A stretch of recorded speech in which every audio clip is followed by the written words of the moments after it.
Hey Prime members, you can binge 8 new episodes of the MrBallen podcast 1 month early and all episodes ad-free on Amazon Music. Download the Amazon Music app today.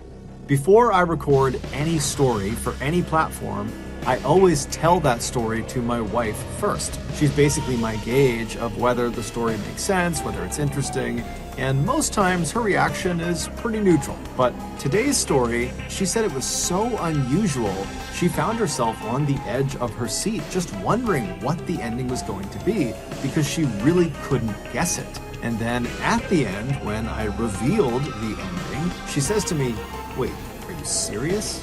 But before we get into today's story, if you're a fan of the strange, dark, and mysterious delivered in story format, then you've come to the right podcast, because that's all we do, and we upload twice a week, once on Monday and once on Thursday. So if that's of interest to you, please spend a considerable amount of time out in the freezing cold with no gloves on, then come back inside and warm your hands up by placing them directly on the 5-star review button's neck. Also, please subscribe to the MrBallen podcast wherever you listen to podcasts so you don't miss any of our weekly uploads. Okay, let's get into today's story. I'm Dan Taberski. In 2011, something strange began to happen at a high school in upstate New York. A mystery illness, bizarre symptoms, and spreading fast. What's the answer? And what do you do if they tell you it's all in your head? Hysterical, a new podcast from Wondery and Pineapple Street Studios. Binge all episodes of Hysterical early and ad-free on Wondery Plus. Alexandra Ignatovic, or Sandra for short, was born in 1967 in a quiet suburb of Vancouver, Canada. Her parents, who had immigrated to Canada from Yugoslavia, were both extremely hardworking people who also had big, warm personalities and great senses of humor. They would pass all 3 of those qualities on to their daughter, which in turn made her a very popular person from a young age.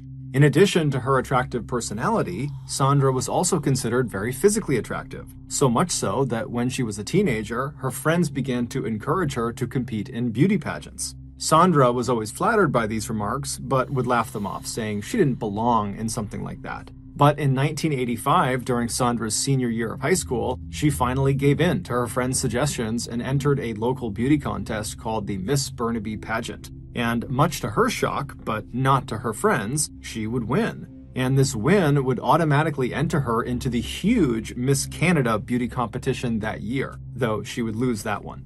However, Sandra was not remotely fazed by the loss. She actually thought it was pretty funny that she had gotten as far as she had.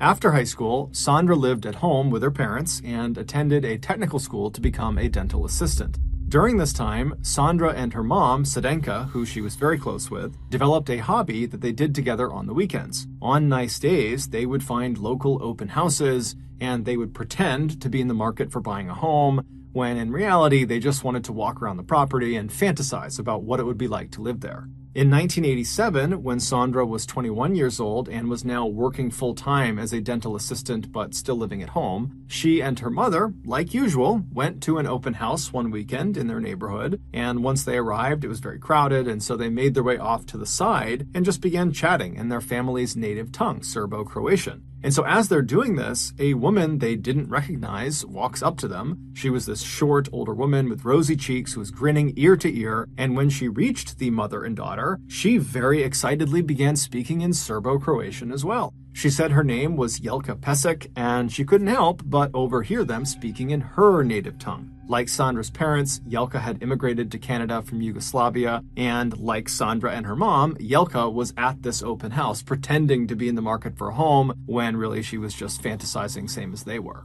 So these commonalities they shared immediately put them all at ease, and before long, all 3 of them were chatting and laughing like they were old friends. Over the course of their 15 or so minute-long conversation, Jelka eventually asked Sandra pretty point blank if she was single or in a relationship. And Sandra, who was a little caught off guard by the abrupt question, said, "I'm single." At which point, Jelka lit up, and with a smile on her face, she said, "Well, I'd love for you to meet my son Joe. He's about your age and single too." Sandra smiled, but before she could respond, Jelka kind of waved her off like she knew she was being too pushy, and she just said, "Look, our family owns an automotive shop in town. It's called Sam & Sons. If either of you ever have car troubles, it's on the house. Bring your car in. And if you, Sandra, swing by, I'll introduce you to Joe." Then she handed Sandra a business card and said her goodbyes to both of them, and then turned and walked away. Once she was gone, Sandra and her mother kind of chuckled about the conversation they had just had, and then they went back to just enjoying the open house. And by that evening, when the mother and daughter had gotten back to their own home, they had more or less forgotten about Yelka. However, the following day, while Sandra was out running some errands, her car's engine started making really loud knocking sounds. While she didn't know what they meant, she knew that she really needed to have someone look at her car, and so as she began to look around, wondering if an auto body shop just happened to be close to her, she remembered Yelka from the day before giving her that business card for her auto body shop, and so Sandra pulled over to the side of the road, she fished inside of her purse, and she pulled out that card, the business card, and she saw the address of the auto body shop was only a couple of blocks away, and so she merged back onto the road and she began driving over. When she arrived outside of Sam and Son's auto body shop, she parked in their front lot, and then she got out and she made her way into the front office, and then as soon as she stepped inside, she saw right ahead of her was this big desk, and behind the desk was Yelka. And as soon as Yelka saw Sandra coming in, Yelka lit up and she said, "Oh my goodness, you're here, come here, come here. I gotta introduce you to my son." And that's when Sandra said, "Well, actually, I'm here because my car actually broke down today. And I was wondering if, you could have a look at it." And immediately Yelka said, "Oh, of course." She grabbed a mechanic, she pulled him over and said, "Right now, go out and get Sandra's car. She has to be at the front of the line." And so the mechanic went out to get Sandra's car, and then Sandra said, "Thank you so much. I really appreciate it. I'm going to just go step outside and just let me know when it's done." But Yelka would say, No. You have to meet my son. Hold on just a minute." And so Sandra just kind of stood in the waiting room, kind of feeling a little bit awkward, and Yelka ran back into the back room behind the desk, and then she came running back out a few minutes later, and just a few seconds behind her was this handsome man in a crisp suit who had short dark hair and a perfectly manicured mustache, and Yelka immediately grabbed him and kind of wheeled him out from behind the desk and brought him right in front of Sandra, and with a huge grin on her face, she says to Sandra, "This is Joe, this is my son. He's single, you're single, you two should go on a date." And so Sandra and Joe immediately laughed because it was so pushy and so forward, it was just kind of comical. But over the course of their very short interaction, they both found each other attractive and they actually agreed to meet up for a date. And over the course of the next few weeks, the pair would go on many dates and they would become inseparable. Joe would take Sandra to the nicest restaurants in town, they would go dancing, and then sometimes they'd just hop on Joe's motorcycle and go for long rides in the countryside. Less than a month after their first meeting, Sandra was already telling her family and friends that Joe might be the one. And she would be right, because almost exactly a month after their first meeting, Joe would ask Sandra to marry him, and she would say yes. Sandra was beyond excited. She knew this proposal had been abrupt, but she didn't care. She felt like Joe was perfect. However, there was one detail about Joe that Sandra hadn't really seen fully yet, and that was his mother.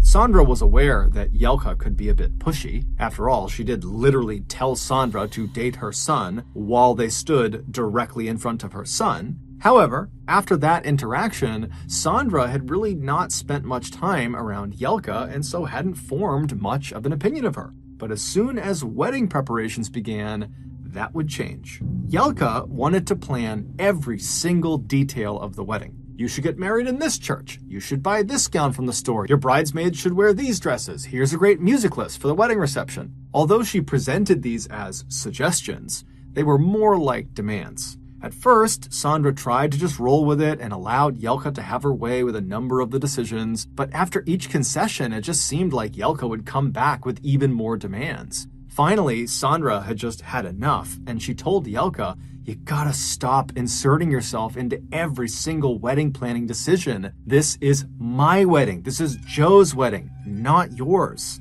And shockingly, Yelka responded by effectively saying, "I know better than you, and I'm not going to stop telling you how to have the best wedding because I want it to be the best." Sandra was dumbfounded. She felt like she literally could not stop Yelka, and so she went to her fiancé, and although she knew she was putting him in a really awkward situation, she told him he had to step in and tell his mom to back down, that she was totally overbearing and making this wedding process a nightmare. At first, Joe tried to act like Sandra was overreacting, but Sandra just was not having it, and she basically said, "I will postpone this wedding if you don't handle this." And so after a deep sigh, Joe told Sandra, "Okay, I'll go talk to my mom." And sure enough, Joe would. And Yelka would step back as a result of this conversation. However, it was plainly obvious that Yelka was not happy about this. And to show her displeasure, for the rest of the wedding planning cycle, Yelka refused to look at or talk to Sandra. But as upsetting as this was for Sandra, ultimately she was kind of okay with it because 1, Joe had demonstrated that he could have her back when she really needed him, and 2, she didn't really like talking to Yelka at this point. She found her incredibly annoying, and so to have Yelka ignoring her was kind of a good deal.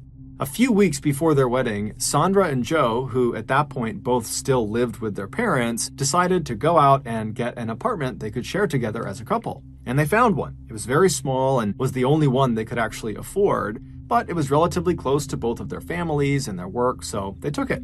After getting the keys, Sandra and her mom would spend a very fun weekend going out to yard sales and discount stores to decorate and furnish the apartment, and by the time they were done, Sandra and Joe loved it. On June 11th, 1988, Sandra and Joe finally got married in front of all of their friends and family, and everyone seemed to have a great time, except for Yelka. Then, after the wedding, the new couple headed off to Hawaii for their honeymoon. A week later, Sandra and Joe returned to Vancouver, and when they walked into their new apartment, they were both shocked. The entire place had been completely redecorated. Couch covers had been switched out, the kitchen had been reorganized, bathrooms had different colored towels, the bed had different sheets on it, and it was even facing a different direction. After calling around to their families, they quickly discovered Yelka was responsible. She had used Joe's keys to slip into the apartment while they were on vacation. Sandra was furious. She and her mother had worked so hard to furnish and decorate the apartment to make it feel like her own, and now it just felt like Yelka's. It was so rude what she had done. Sandra literally couldn't believe it. Despite putting everything back the way it had been in their apartment, this was a massive violation of their privacy, and Sandra openly told Joe that she wanted nothing to do with his mother. However, it wasn't that simple for Joe.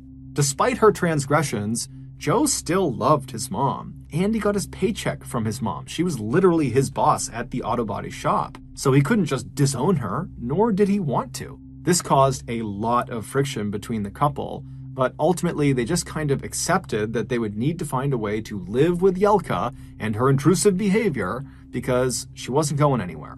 But despite Sandra's best efforts to put up with Yelka, Yelka made that nearly impossible on a regular basis.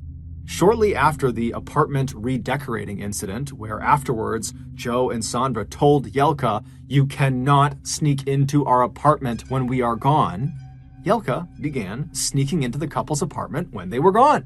Yelka had made a copy of her son's keys and just came and went as she pleased.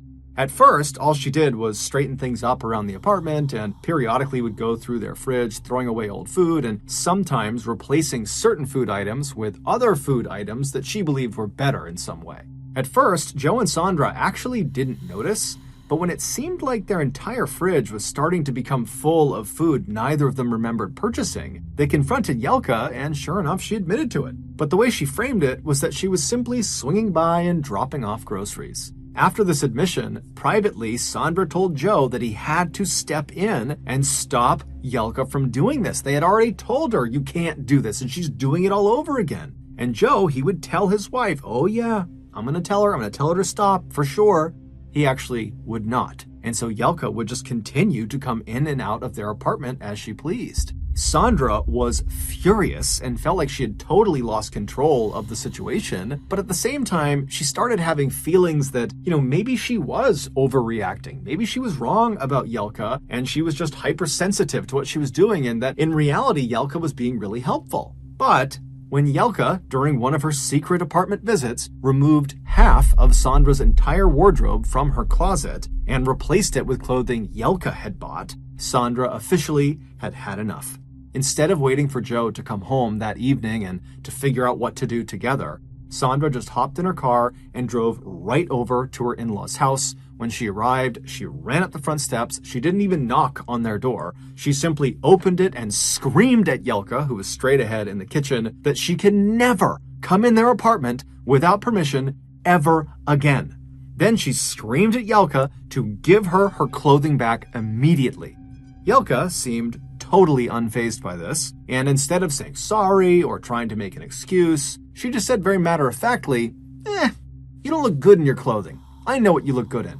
Then she walked over to a closet near the front door, pulled out several dresses and blouses and kind of chucked them at Sandra, and then holding her crumpled clothes in her arms, Sandra glared at Yelka for an extra second before turning and storming out of the house back to her car. When she got back to her apartment, Joe had come home at this point, so Sandra walked in and pretty much immediately laid into him. She explained how his mom had taken her clothes and that now she had just completely had it. She was done with Yelka. She can't come back in here. It's over. It's done. But while the couple fought, there was a knock on their front door. The couple stopped talking and Joe stood up and walked over to the door and he opened it. And shockingly, standing on the other side was Yelka and her husband, Sam.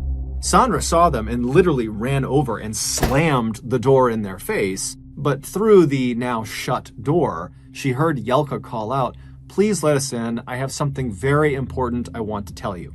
Sandra could sense that Yelka's tone seemed different somehow. Perhaps she was here to apologize. It certainly seemed possible given recent events. And so while holding the doorknob, Sandra turned and looked at Joe, who had a look of "I don't know what to do" on his face. And then with a very frustrated sigh, Sandra turned the doorknob and opened the front door again, and immediately Yelka smiled at the couple and walked in like she owned the place. Sam followed behind her, but seemed wholly uninvested in whatever it was they were there for. Yelka strode right into the kitchen and she took a seat at the head of the table and then beckoned Sandra and Joe to come over and sit down as well. Sandra was already regretting her decision to let them in, but she did want to hear what Yelka had to say, and so she walked over and sat down, as did Joe. Once everyone was sitting around the table, Yelka smiled and said, "Sandra, Joe, we're going to make an $85,000 down payment on this beautiful 2-story house for you two to live in. We know this apartment is small and you want to start a family, and we want to give you the best home to do that in." Sandra and Joe were dumbstruck. They made very little money and had almost no savings, and so home ownership was not exactly on the horizon for them, although it was something they often fantasized about. But now, this fantasy could become a reality if they just said yes to Yelka. And so with Yelka sitting there staring at them intently with a big grin on her face, eagerly awaiting their answer, the couple exchanged a few quick glances at each other, kind of feeling each other out, and then they said, "Okay, yeah, thank you so much." Yelka was extremely pleased. She hugged them both and asked them to come by the property the next day to have a look around, and then Yelka and Sam got up and they left. That night, Sandra and Joe lay awake in bed talking about this incredible thing that had happened, and they came to the conclusion that Yelka must have been trying to make some sort of peace offering, that this was effectively a way for her to say sorry for what had transpired between them. And so by the time Sandra fell asleep that night, she was feeling very optimistic that her relationship with Yelka was about to improve. The following day, Sandra and Joe drove over to the house that they had just agreed to let Yelka and Sam put the down payment on, and right away, what stood out to Sandra was the home's proximity to Yelka's house. It was only about 5 minutes drive away, much closer than their current apartment was to Yelka's house. Also, as soon as Yelka arrived in her car and got out to talk to them on the sidewalk, she was absolutely brimming with excitement, talking about how she couldn't wait to start decorating the inside of the house. It was like she was moving into the house. Alarm bells were going off in Sandra's head. This arrangement clearly was a mistake. But at the same time, Sandra felt like they were in too deep. They had already agreed to do this. How could they possibly back out now? So against her better judgment, a few weeks later, the sale of this new house was finalized and Sandra and Joe moved in. But within a week of living there, everything fell apart. Sandra had mentioned to Joe that she wanted to put in a simple red accent tile along the back of the kitchen wall. Joe had apparently relayed this information to his mother, who promptly arrived at the house specifically to tell Sandra she wasn't allowed to do that Yelka already had plans for the kitchen. A massive fight broke out between the two women that ended with Sandra saying, "You know what? I'm done. I'm leaving. I'm moving in with my mom." Then Sandra did just that. She grabbed her things, put them in the car, and she left. Joe, who by now seemed to have just given up trying to keep the peace between his wife and his mother, didn't even try to stop her. It looked like Joe and Sandra's marriage was destined to fail. Yelka was just too much to overcome. But only a week after moving back in with her mother, Sandra started to feel nauseous. She took a pregnancy test and it revealed that she was pregnant. she was going to have Joe's baby. I'm Dan Taberski. In 2011, something strange began to happen at the high school in Leroy, New York. I was like at my locker and she came up to me and she was like stuttering super bad. I'm like, stop around. She's like, I can't. A mystery illness, bizarre symptoms, and spreading fast. It's like doubling and tripling, and it's all these girls. With a diagnosis, the state tried to keep on the down low. Everybody thought I was holding something back. Well, you were holding something back intentionally. Yeah.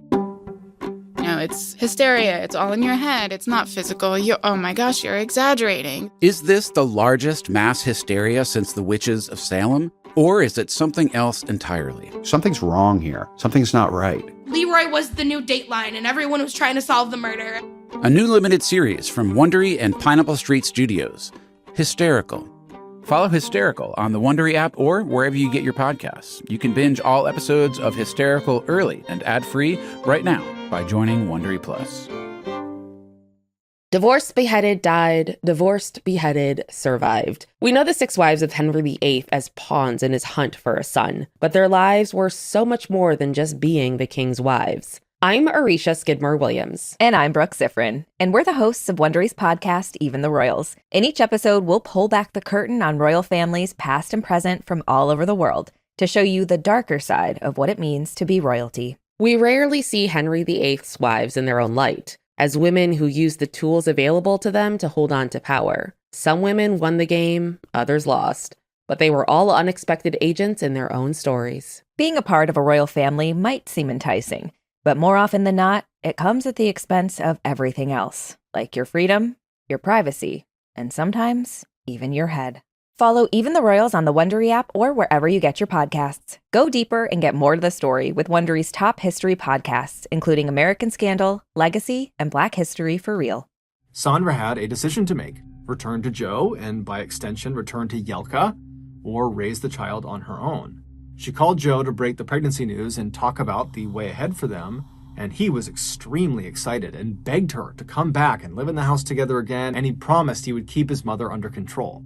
By the end of the call, Sandra decided she was willing to go back and give it another shot, not because Joe was so convincing or that she thought Yelka was really going to change, but because she felt like she owed it to her unborn child. And much to Sandra's surprise, once she moved back into the house with Joe, it actually was much better than before. Namely because Yelka actually seemed to be giving them space. Clearly, Joe had laid down the law with her, and Yelka was respecting it. She gave them so much space that by the time Sandra actually gave birth to her son Brandon, she found herself secretly starting to kind of like Yelka, just a little bit. 6 months after Brandon was born, Sandra and Joe were both starting to feel very run down from being on baby duty 24/7, and so Joe suggested they go out on a date night that Friday. Sandra loved the idea and asked Joe to get them a babysitter, and then once he said he had, they made reservations for their favorite restaurant. When Friday came around, as Sandra was getting ready for the night, they heard the babysitter knock on the front door. Sandra opened the door and saw Yelka. Despite her recent good behavior, Sandra was still very much on edge, wondering when the old Yelka was going to come back out again. And so her immediate reaction to seeing Yelka on the other side of this door was, "What are you doing here?" Yelka looked at her funny and said, "I'm your babysitter. Joe asked me." Sandra immediately whipped her head around and looked at Joe, who was now standing very sheepishly in the middle of the room. Before Sandra could say anything to him, Yelka had slipped past her into the house and was already talking about how she and Brandon were going to have such a wonderful night together and that everything was going to be just fine. Sandra shut the door and then grabbed Joe and pulled him into another room and told him she didn't like this, that he should have told her he was going to have her babysit their son. But Joe told her she was overreacting, that, despite their past issues, his mom was really excellent with kids. This would be fine. Sandra did not like this, but eventually conceded. And then before the couple left, Sandra gave Yelka very specific instructions for how to care for Brandon, what to feed him, what time to put him to bed, etc. And the whole time, Yelka just reassured Sandra that it was going to be just fine. Just go out and have fun. Finally, after giving all the instructions she could possibly think of, Sandra and Joe said goodbye and they left. They went out to their favorite restaurant, and then afterwards they went to a club to go dancing. And as soon as they got there, Sandra stepped away and hopped on a payphone to call Yelka to make sure everything was going okay with their son. And when Yelka picked up, she informed Sandra that the boy was, quote, out like a light, because apparently she had given him some tea from the old country. Sandra said, "What? I told you he only takes breast milk. What did you give him?" And Yelka just laughed and said, "Don't worry about it. It's fine. He's asleep. Go enjoy yourself." Sandra was horrified. She hung up on Yelka and ran back into the club. She grabbed Joe and said, "Your mom just fed something to Brandon that she shouldn't have. We have to go." The two ran from the club, they hopped in the car, and then Sandra flew back to their house. As soon as they were parked outside, she ran up the steps into the house, right past Yelka, into her son's nursery, and then standing next to his crib, she reached down and she lifted him up, which should have woken him up, but it didn't. He just lay limp in her arms. And so immediately Sandra pressed his mouth up against her ear to see if he was still breathing, and barely she could tell he was still breathing. But despite screaming his name and moving him around, nothing was waking him up. And so by this point, Yelka had come into the room and she was trying to convince Sandra that this was no big deal, that, the tea from the old country works great. You got nothing to worry about. But at this point, Sandra is panicking and she's screaming at Yelka to tell her what was in the tea you gave him. But Yelka just wouldn't give her an answer. She just kept laughing and saying it was fine. And so finally, Sandra just takes her son and runs past Yelka, runs past Joe. She runs out to the car. She strapped her little boy into his car seat, and then she flew to the emergency room. And then when she got there, she hopped out. She's carrying her baby. She's hysterically crying. And she runs in through the doors, and all the doctors and nurses, they run over, and they take the child from her, and they're asking all these questions. They're trying to figure out what's going on, and they start feeling for a pulse, and they would find one. However, it was very, very slow. And so they whisked Brandon away into an exam room to work on him and figure out what was going on. Meanwhile, Sandra just had to pace in the waiting room, crying hysterically, having no idea what's happening to her boy. But luckily, just a few minutes later, one of the doctors would come back out of the exam room and they would tell Sandra that, we think your son's going to be just fine. We don't know what he consumed, but whatever it was not good, and he should never have that again. And then he told Sandra she could come back and actually be with her son again. And so Sandra left the waiting room and she went down the hall. She went into the room where her son was. And there, laying on this bed with wires and tubes connected to him, is her little boy, who still looks totally lifeless. And so Sandra walked around and she sat down next to the bed and she laid her head down on the pillow and just looked at her son. And right there, in that moment, she decided that she was officially done with Yelka, even if it meant being done with Joe. A few minutes later, when Joe arrived by himself, Sandra would tell him he needed to choose. It was either going to be her or his mother. Unlike other times, Joe was not quick to come to his wife's side. In his mind, Sandra had become as much to blame for the drama as his mother was. And so after getting very frustrated with Sandra, he said, "You know what? You keep yelling at my mom, and I don't like it. She only wants to help and be supportive, and you just can't accept that. So I'm sorry, but I'm choosing my mom, not you." And Sandra would say, "Fine." And then the two of them just sat in silence on opposite sides of their son for the next hour until the doctors came back in and gave them the okay to take their son home, at which point Sandra immediately stood up and grabbed Brandon, and she and her son left the hospital without another word to Joe. She would drive her son to her mother's house and drop him off with her parents, and then she would go back to Joe's house, collect most of her things, and then move into her mom's house with her son.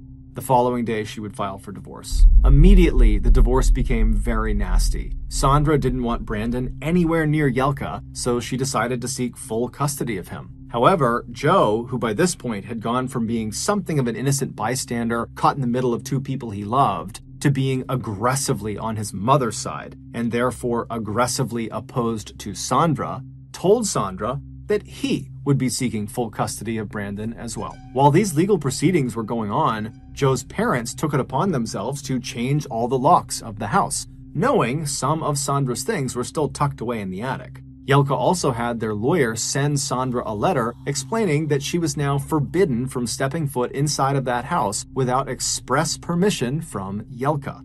But as Joe and his mother made these punitive moves, Sandra would receive a huge legal break. The judge in their case had come to a decision. Sandra would get full custody of Brandon, and Joe would be required to pay child support and an alimony payment. The judge also ruled that Sandra would get primary ownership status of the house that Yelka had put the down payment on, and on top of all of that, based on Yelka's previous behavior, she was forbidden from having any contact with both Sandra and Brandon. Joe and his family were beyond outraged. But their only recourse was to be on their best behavior and try to file an appeal and have the judge change the ruling. So in the meantime, Joe very reluctantly and bitterly moved out of the house, and then Sandra and Brandon moved back in. Over the following few months, Joe didn't pay a dime of child support or alimony payments to Sandra. He also didn't bother to try to get in touch about seeing his son. Sandra was very upset about this. However, she was mostly just upset for her son, whose father basically had abandoned him. But as the silence between them grew, Sandra started to think to herself that maybe it was for the best. Fast forward about a year and a half to the summer of 1992, Joe was still not paying any support money to Sandra, and he and Sandra were still not talking, minus during court appearances for the appeals that had been filed. And during those short interactions, Joe would be openly cold and hateful toward his ex-wife, which Sandra could clearly tell made Yelka very happy. But Sandra didn't care. She had her son, she had the house, and she felt like no matter what they said or they did, they weren't going to stop her from trying to have the best life she could have. But Sandra's life was about to take a drastic and unexpected turn. In June of that year, Sandra walked out to her mailbox in the morning and found a small package with no return address on it. She brought the package inside, opened it up, and saw that it contained a paperback novel called The Deaths of Cindy James. It was a non-fiction account of a woman named Cindy James, who for years had been harassed by some unknown person who ultimately killed her and got away with it. Sandra's first thought when she saw this book was that, maybe she had accidentally signed up for a book club or something. And so she just put the book on the table and went about her day. That evening, after work, she saw the book on the table and just picked it up and sat down and began flipping through the pages for the first time. And right away, she noticed someone had underlined several passages in the book. When Sandra began reading these highlighted sections in the book, she started to feel very uncomfortable. All the highlighted sections were descriptions of the specific awful things that had happened to Cindy. Namely, her tree in her front yard had been lit on fire. She started getting threatening phone calls at all hours of the night. Strangers would lurk on her property. Cars followed her around when she was out in town. And then the last underlined passage was about Cindy's death, and only 2 words were underlined: "You're dead." Sandra didn't know what to make of this book, but it definitely felt threatening. She assumed Joe had sent it just to be cruel.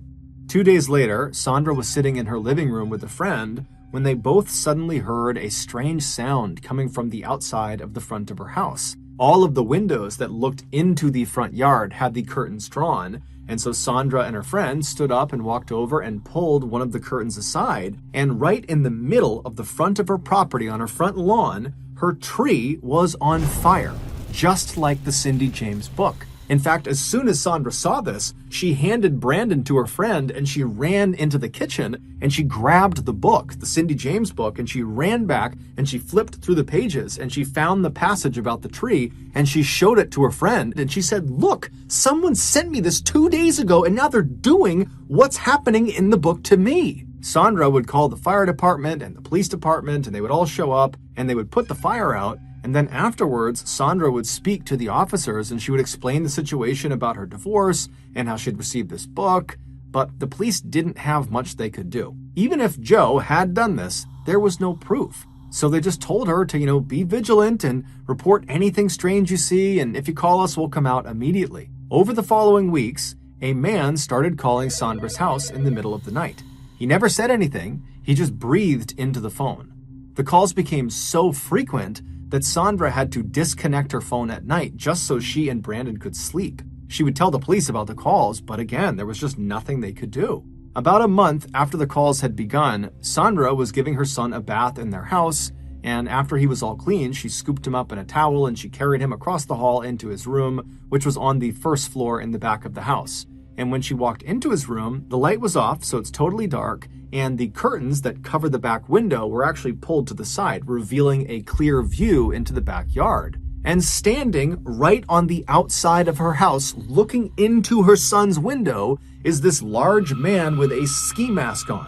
And he can clearly see that Sandra is looking at him, but he's totally unfazed. In fact, when he can tell that Sandra has made eye contact with him, He leans forward into the glass before turning and walking out of sight. Sandra immediately runs all over her house, making sure all the doors are locked, and then as she's reconnecting her phone to call 911, she hears banging on windows and she hears banging on the walls, and then by the time the police show up, there's no sign that anybody was there. And so once again, the police had to say to her, "Sorry, you're on your own." The next day, when Sandra noticed a car was now clearly following her in town, she realized all of the underlined sections of the Cindy James book had now happened to her in real life, except for one, the last underlined section, the one where Cindy dies. Scared for her life, Sandra hired a private investigator to both watch her home and try to figure out who was behind this. But after a couple of weeks,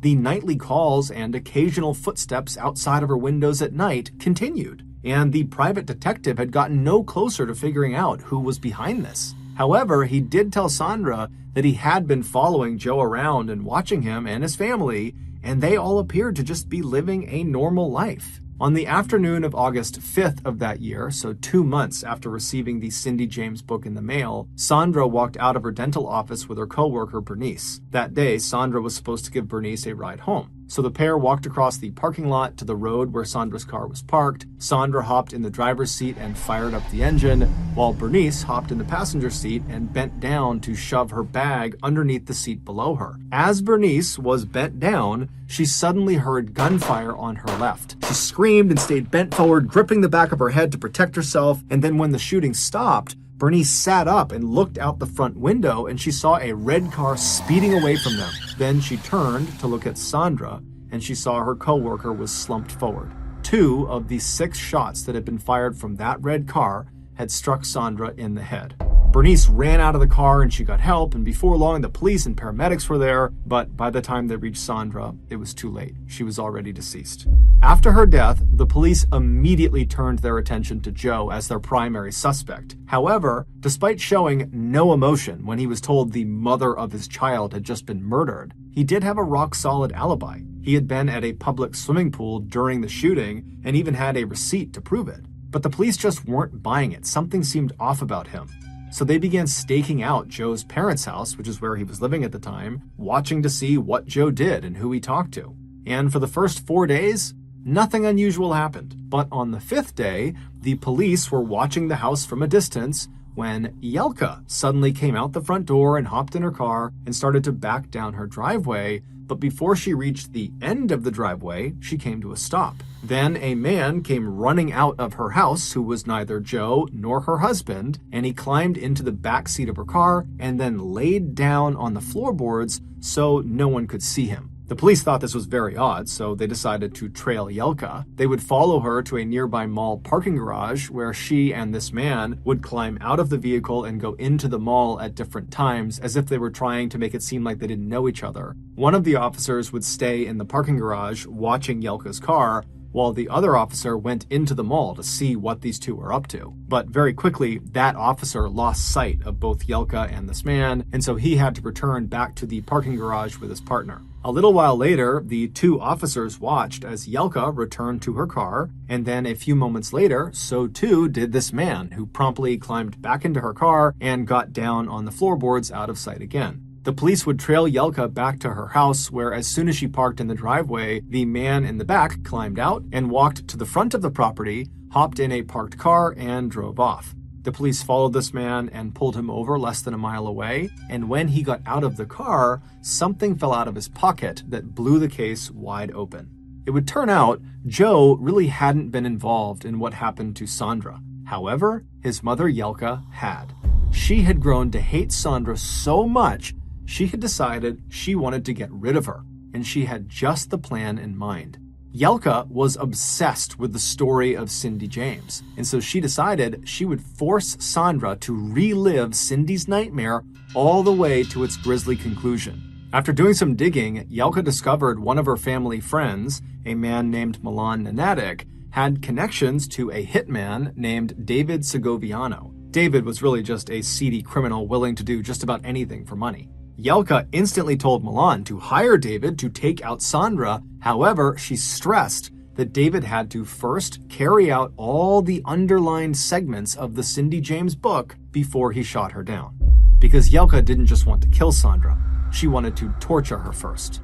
Milan Nanatic was the man who was hiding in Jelka's car. The two had driven to that mall so that Jelka could take $30,000 in cash out of a bank that she was paying to Milan for organizing the hit. And then Milan was going to take a portion of that and pay it to David, the shooter. And so when Milan got pulled over by police, when he stood up, the cash that he had been paid by Jelka was jammed in his pockets. And so literally he stood up and hundreds of dollars began falling out of his pockets. And very quickly the police were able to figure out what it was for. Less than a year later, Jelka, Milan, and David were tried and convicted for the murder of Sandra Pesek. They were all given the maximum sentence for first-degree murder in Canada, which is 25 years. Joe Pesek was never charged with a crime. As for Sandra's son, he would go on to be raised by Sandra's mother.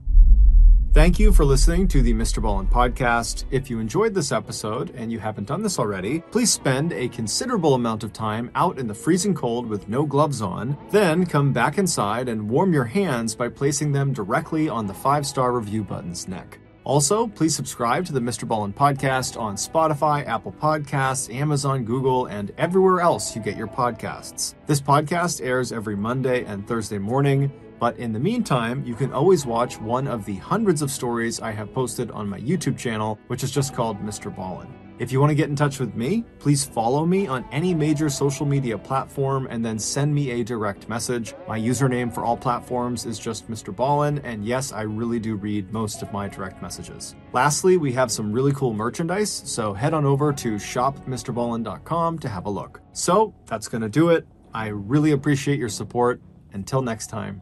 See ya.